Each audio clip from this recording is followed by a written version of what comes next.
Chapter 30 Arrival. As Graham, Bouncer, and Farmer closed in on the top paddock, they could see Flossy stood atop a small mound, much like a general instructing their troops, in preparation for some military exercise, tightly planned and executed to the second, when in reality she just liked to have a view that was not of some other sheep's bottom. "There you go, Farmer. I knew there would be nothing to worry about," said Graham as he pulled to a stop. "I don't know, Graham. She looks like she's scheming, I tell you," replied Farmer. "I don't think so, Farmer. Are you sure you're okay?" asked Graham, starting to become concerned. As Graham tried to calm Farmer down, Flossy bleated several varying lengths of bleats from atop her mound, at which the other sheep pricked up their ears and turned to look at the recently arrived spectators. "See, she's talking to them. She knows we know," exclaimed Farmer. Graham was now far more worried about Farmer than normal. "Have you been watching late-night TV again, Farmer?" Pausing for a second before replying, Farmer turned to look out the window.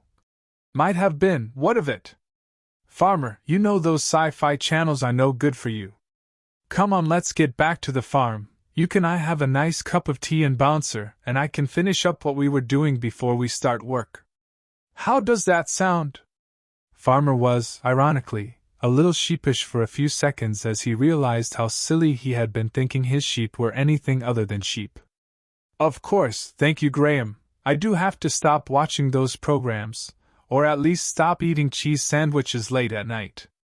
As Graham turned to drive back down to the farm, Flossy looked again in their direction. As the Land Rover and four-wheeler dropped out of view, she bleated in a short, sharp pattern. The other sheep all turned to look at her, and responded before breaking up and reorganizing themselves across the mountain. A cynical person would have said it was as if she had wanted to know how long it would take for them to get there if alerted.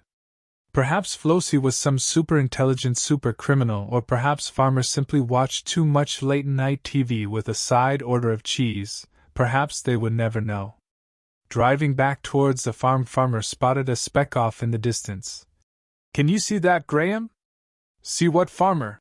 replied Graham. "There's something up in the sky over there," said Farmer, pointing over the crest of the hill over the moor. Graham was going to have to get Farmer to take a break. First it was criminal mastermind sheep, now it was UFOs, which they knew existed, but why on earth would Deli be back so soon? Before Graham could reply, Farmer second-guessed him. "I think it's Deli. Why would he be back so soon?" "If it is Deli, I guess we'll find out in a couple of minutes," replied Graham. By the time they pulled to a stop in the yard, Deli had already touched down and exited in human form. "Hello, Farmer, Graham, Bouncer, how are you, my friends?" "We're all good, thank you, Deli. How are you?" asked Farmer. "I myself am good, thank you. As a guardian, not so good. I have a problem. Well, more precisely, the multiverse has a problem, which means I am responsible for sorting it out, but I am afraid I am going to need some help," replied Deli. "Of course, Deli, what can we do?" asked Graham as he and Bouncer shifted into human form too. "Thank you both, but I am afraid to ask," started Deli. "Deli, please go on. How bad can it be?"